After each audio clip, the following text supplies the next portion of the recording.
Part two of the France 24 debate this evening. To be or not to be together? That's the question that was being asked by Donald Tusk, President of the European Council. The answer to that question depends partly on whether the British Prime Minister David Cameron will be able to sell his EU reform package both to his domestic audience, to Britons and to lawmakers, and to European heads of state. That debate will be coming up about 2 weeks from now, later on this month. My guests this evening to break this down and to break down the EU reform package that David Cameron essentially negotiated with Brussels are Anne-Elisabeth Moutet, a columnist for the Sunday Telegraph, a France 24 regular. Pleased to have you with us. Yves Irvine, France 24 European Affairs editor, of course. Alexandra Swan is also with us from London. You're a political commentator, conservative political commentator. And joining us from Bristol is Hadley Roberts, Vice Chair of the Bristol Labour Party. I'd like to go back to Alexandra Swan now. One of the questions that Britons are going to have to weigh when they decide, as they head to the polls in the upcoming referendum in Britain, it's a few months away, one of the questions they're going to have to ask themselves is Britain better off inside or outside the European Union? What, in essence, is your argument to say that Britain would be better off outside the EU? My arguments would be based on hope and a belief in the British people and a belief in British national sovereignty. Aside from the fact we send £350 million a week to Brussels, which we could spend on the NHS, on infrastructure, on research, on development, on countless other things. We are stuck in this political union that we never voted to join. This is not what was suggested back in the 70s. This is something that has spiralled out of control. Now, while we're in the European Union, especially in its current form, we are consistently outvoted by the Eurozone all the time. They have a bloc of 19 that always seems, often votes, in fact, always vote against the UK. The current system just isn't working. Now, aside the fact that we have things like open door migration and the fact it's expensive, and the fact we can't control our borders, and that we have, we can't write our own laws. The fundamental truth is this. Do we want to be hopeful about Britain's ability to govern itself? Do we want to be able to choose who we trade with and have a seat at the World Trade Organization? I think, yes, we do. Just a quick thing on the borders and controlling the borders. We put up a map of the Schengen zone, which is the zone within which people move freely without border checks. And we reminded our viewers that the UK is not part of the Schengen zone. So on what grounds do you say you cannot and do not control your borders? Perhaps I phrased that wrongly. We do not have control over who from European countries is able to immigrate to the UK. The fact that we can't choose who comes and who settles and who works. And I'm fairly pro-immigration. I think actually it's often people don't talk about just the brilliant benefits that we get from European migrants. And of course, it means we have. I used to work in the European Parliament. I had the ability to go and work abroad. However, I think it puts such a strain on the infrastructure that I think a lot of British people are concerned about this continuing ability for migration. And on top of that, we might not be part of Schengen, but there's talk, from Germany and from other countries that with the migrant crisis that Britain could be assigned a quota. Now, the British people don't want that. And so far, Britain has refused and has not, it should be pointed out, been imposed and been assigned a quota by Brussels. Mm-hmm. Absolutely, and I think that's. I don't think it's something that will be able to necessarily last. I feel that if we stay in the European Union as it is, how long? If we don't vote to leave, and we do have this closer union, for how long is Britain going to be able to make its decisions, such as that one? Let me bring in Yves Irvine, France 24 European Affairs editor. Yves, what's interesting about what Alexandra Swan has been saying, she says we didn't get to choose, essentially, the position that we're in because we're in the same boat as 27 other countries in the EU. That's not entirely accurate, is it? Well, the UK did choose to join. OK, they joined many decades ago, like other countries. I mean, in fact, their first application to the EEC, as it was called at the time, was rejected. They had to apply again, finally getting into this union. 73. They've been part of it since then. They've been part of all the decisions, which is how the European Union is supposed to work. The question of not having full control over European citizens moving to the UK, there is freedom of movement in terms of moving to work. Nobody can really move just to benefit from social benefits. If you're in another EU country... I didn't say that. But just to clarify for our viewers, Alexandra, because when we say that, people can move at will, they could actually be sent home if within 3 months they haven't got a job. You know, nobody's entitled automatically to social benefits if they're not working, if they're not paying into the system. That's just to clarify for our viewers, because, you know, we talk about these in-work benefits and all of that. Maybe we get a quick response from Alexandra on this. No, I apologise. I didn't actually realise I could be heard. I completely agree with you, and I would be the last person to ever suggest that most people who legally migrate and work in the UK are here for benefits. I think that's a horrible misrepresentation of a lot of hardworking people. I just think that the UK should have control over how many people are allowed to come and work here, and have similar sort of controls as we do with people from outside the UK, the EU. But, Alexandra, one of the questions I wanted to ask Eve when I was listening to you, and I think our viewers would probably want to ask Eve, is Britain already has a large number of opt-outs. There are already a large number of European rules, of European do's and don'ts that Britain doesn't abide by. Indeed, Great Britain is not part of the euro. It's not part of Schengen. It has the Dublin regulation opt-out, which, you know, 2 other EU countries do.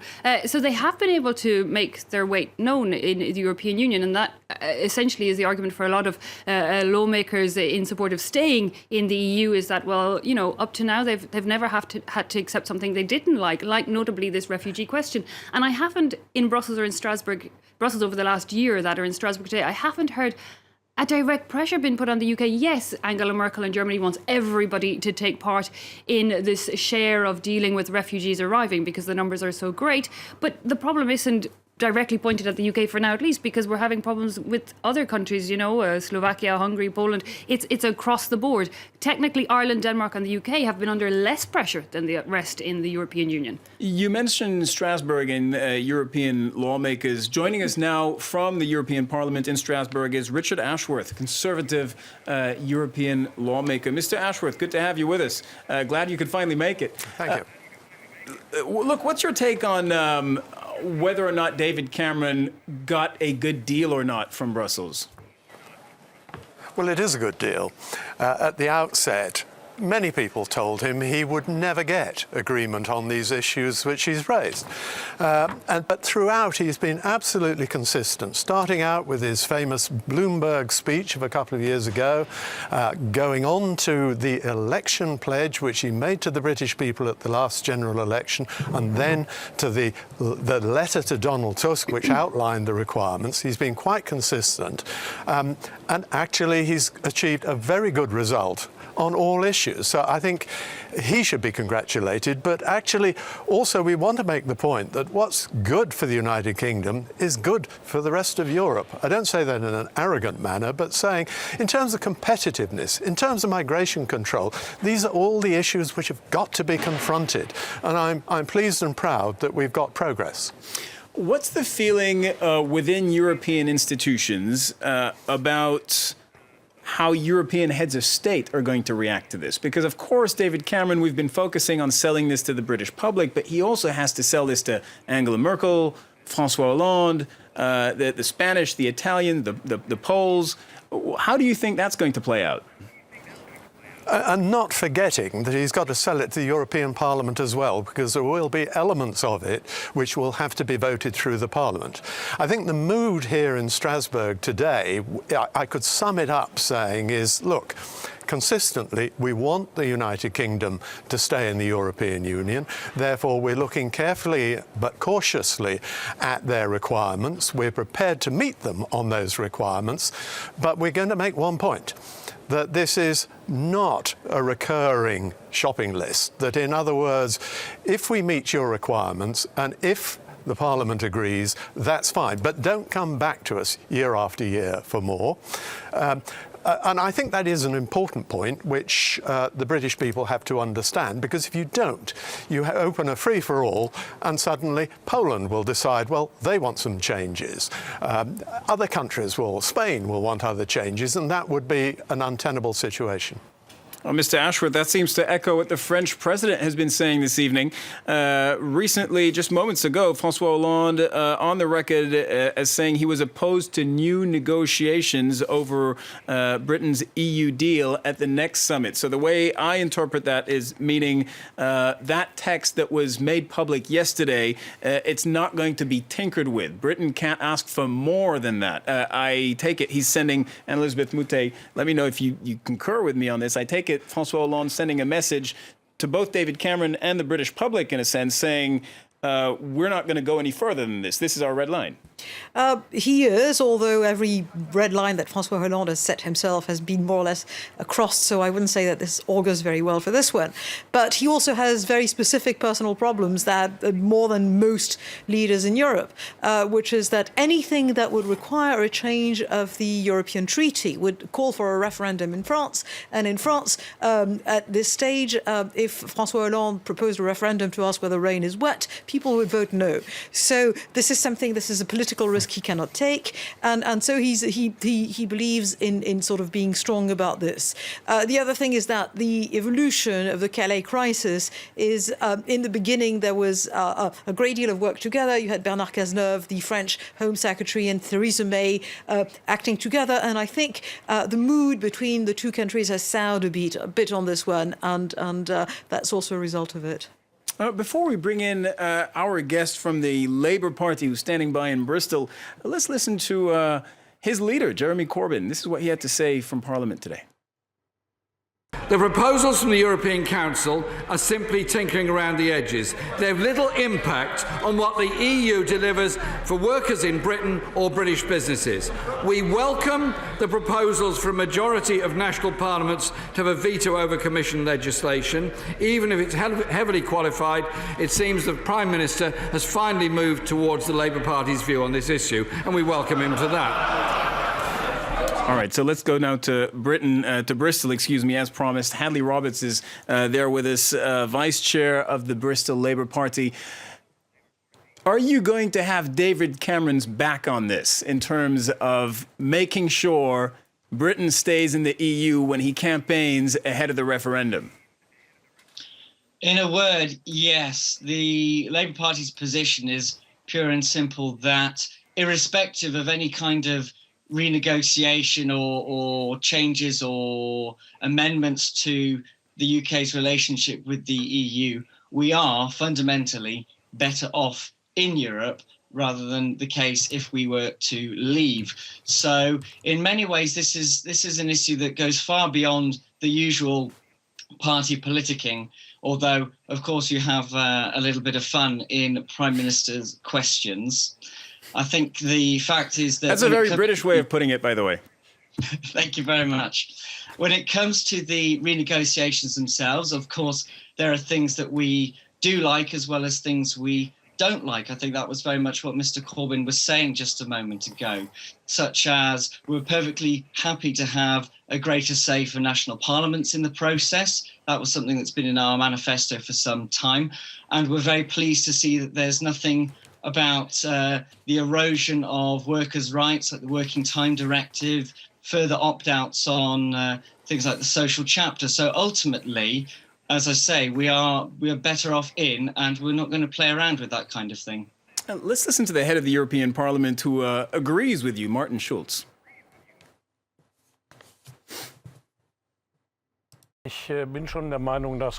My opinion is that the United Kingdom belongs to the European Union. We are stronger with them and them with us. You have to consider that leaving the European Union means the EU domestic market would be closed for the UK. I don't think they could afford that. And since there's mutual interest at play, the UK shouldn't be saying, give us what we want and we'll stay. If everybody did that, I believe the EU would be finished. Alexandra Swan in London, this argument, which is really at the heart of everything, about the UK being better off within the EU than outside of the EU, you flat out disagree. Flat out disagree. Absolutely 100% disagree. And in terms of trade, in terms of, there are many arguments that are put forward why the UK actually benefits from being within this group, despite all the opt-outs, all the caveats, despite the niche it has carved out for itself. Absolutely, but then a lot of these claims and these fear-mongering threats are coming from people who have very massively vested interests in the UK remaining part of the European Union.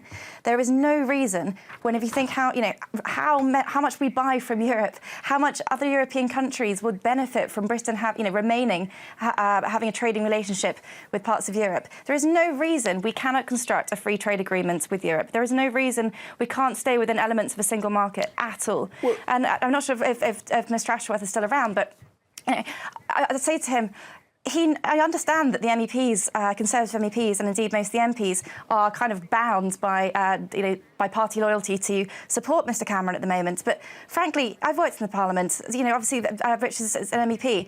There is no way that anyone can say that these reforms are anything but a naive attempt to stop the European project and a naive attempt that eventually, even if voted in, will fail. There's another argument that uses this word naive, and it's the argument that says it's naive for the UK to think it can have the same deal in terms of trade, for instance, with Europe, if it doesn't actually stay within the group. Well, perhaps we're going to have to put that to the test. But frankly, Europe, needs the UK. European countries needs the UK for trade just as much as the UK. In fact, more than the UK needs them for trade as well. All right, so Hadley, I think Can I jump in there? Hadley Roberts, excuse me. Yeah, I'm hearing somebody wanting to jump in. Would that be Richard Ashworth? That's me. No, So Hadley Roberts, excuse me, in Bristol. I mean, there's a lot to dismantle in that argument. First of all, we talked about migration, whereas most of migration in the UK comes from places like China, India and the USA, well outside of any kind of Schengen. Most of the migration is non-European. I didn't say otherwise. I know that. That's not. It's the implication. That's all. It's just what you infer. No, it's not at all. You're putting in points and putting words in my mouth. We're a country of about 64 million people, making up part of the European Union of 500 million people. When we go up against the United States, a country of 300 million people, there is no possible way, unless the United States is feeling particularly charitable and has had a very bad morning, that they're going to negotiate on our terms. Quite the contrary. And the same goes for China, the same goes for India, the same goes for any of the BRICS or any of the upcoming countries. It's just we benefit so much from trade working within the European Union than without. And I'm quite happy to accept the principle of the Eurosceptic groupings and the Leave campaign, that it's a question of sovereignty in a very narrow definition of the word. But I would appreciate it if the Leave campaign would accept that, yes, we may gain some sovereignty, but it is at a cost. I would say that we will have the gain of actually having our own seat at the World Trade Organization and the ability to actually make our own trade deals with countries such as China and Brazil, some of which because of our obligation to the European Union, we cannot trade with as much as we could outside of the European Union. I think it's incredibly. It's just a basic lie to say that we couldn't have trade relationships with these countries and that they wouldn't want to just because we left the European Union. All right, you know what? Let's put that question to Richard Ashworth, who's in Strasbourg, a conservative European lawmaker. Your assessment, Mr. Ashworth, how would the Parliament react? Let's just take this scenario where Britain exits the European Union. The following day, what happens when Britain turns around and says we now want to strike a trade deal with the EU that we just left? Well, it's going to take a very long time to do, as indeed would trade deals with the rest of the world. But can I take you back to the earlier comments about the WTO, World Trade Organization, and trading with the rest of the world? Of course it's true. You could negotiate a tariff-free trade agreement. That's what the WTO is about. But what it isn't about, and what the Out campaign completely failed to accept, is that these bilateral trade deals we are discussing with the European Union are about the regulation of that trade and the standard of the products which are being involved.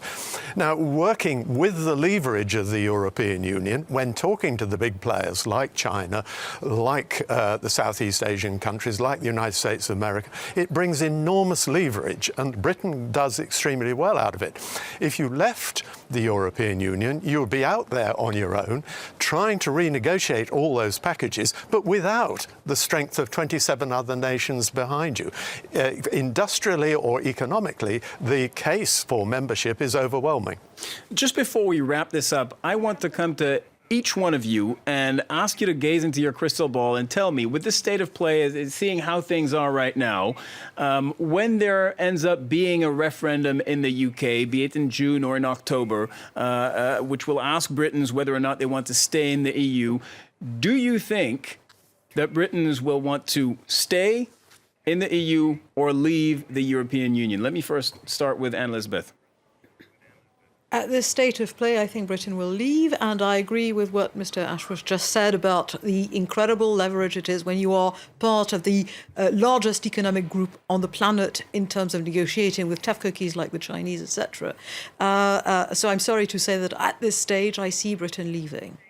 Richard Ashworth in Strasbourg. I see Britain staying.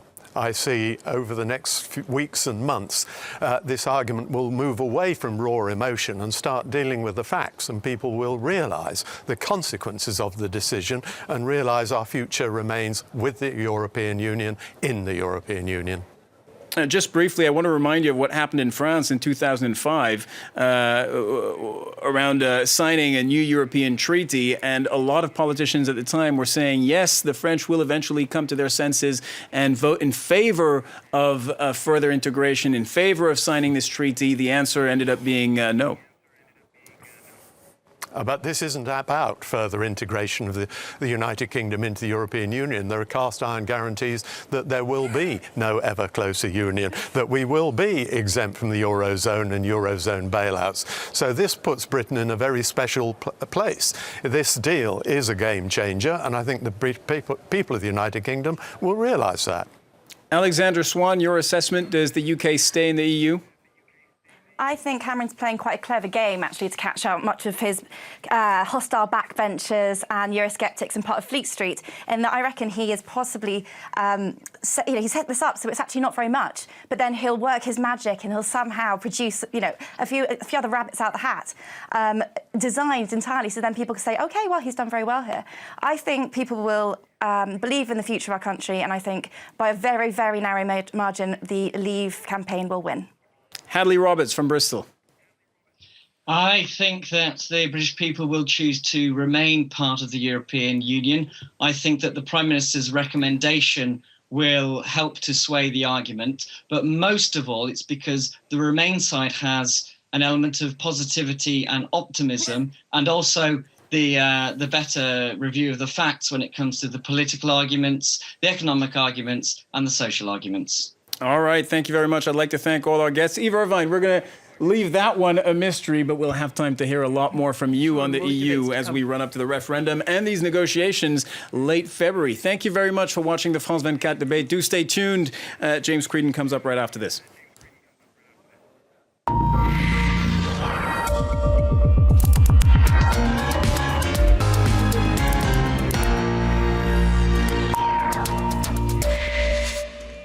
And there he is, right on cue, James Creedon. Good evening. Thanks, with Cyril. Media Watch. Yes, looking at the spitting and angry British press. The Sun, who do the EU think you are? Or I think that's a wordplay, actually. Who do you think you are? Kidding, Mr. Cameron. Definitely is a wordplay. You also had the Daily Express, Cameron's EU deal is a joke. So I think it's safe to say that the British press is pretty much against this deal. Is that across the board? It's not across the board, but certainly if you look at the front pages, you're getting a much more Eurosceptic, anti-Cameron deal tone. You also have in the Daily Express Nigel Farage having basically a chance to have a full-page rant. Reject this pathetic deal, he says. Anyway, Financial Times a little bit more measured, pointing out that David Cameron is indeed taking some flack, and it's not just from Nigel Farage, it's also from his own party. There's been a lot of people putting pressure on him to get the most, as much as possible out of this deal. The Daily Mirror, a little bit more blunt about the response from his own party. Watch David Cameron being humiliated by 23 of his own MPs. Now, an interesting point of view from David Hodges in the Telegraph. He thinks that really this is David Cameron calling the Eurosceptics bluff, and that what we have here is a lot of people talking a lot but not really willing to put their money where their mouth is, so to speak. They don't want to resign. They'd much rather be ministers and lash themselves to an out campaign that they and everyone else can see is going to hell in a handcart. So for David Hodges, the simple fact on Tuesday is that David Cameron finally called the Eurosceptics bluff. Here is a deal, back it or oppose it. Elsewhere in the Huffington Post, Charlie Mullins is saying that this really could be a positive debate if it prompts a constructive debate about the EU's internal workings and also its relations with the rest of the world. So he's quite optimistic there.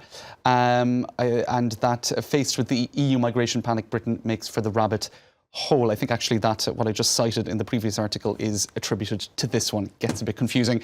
We'll take a quick look at El País for a reaction in another European country, because Britain is apparently part of the European continent. And El País is saying really that this deal is a disgrace. They say that this pseudo-logic, putting the brake on migration flows and benefits for Europe, those coming from outside of Europe. This is a pseudo-logic based on the idea that there is an invasion of Europeans, and that is a prejudice. It is not a real problem. It may have been a problem in the time of Blair, but today there are greater migration flows going into Italy, Spain, Germany. Unemployment is at 5.1%. And these migration flows are actually quite limited. So the Madrid-based Daily, not convinced by all of the Euroscepticism. All right, James Creedon with Media Watch, thank you very much. And that was just a teaser, by the way. You get a lot more from him throughout the evening, live from Paris. Do stay tuned to France 24.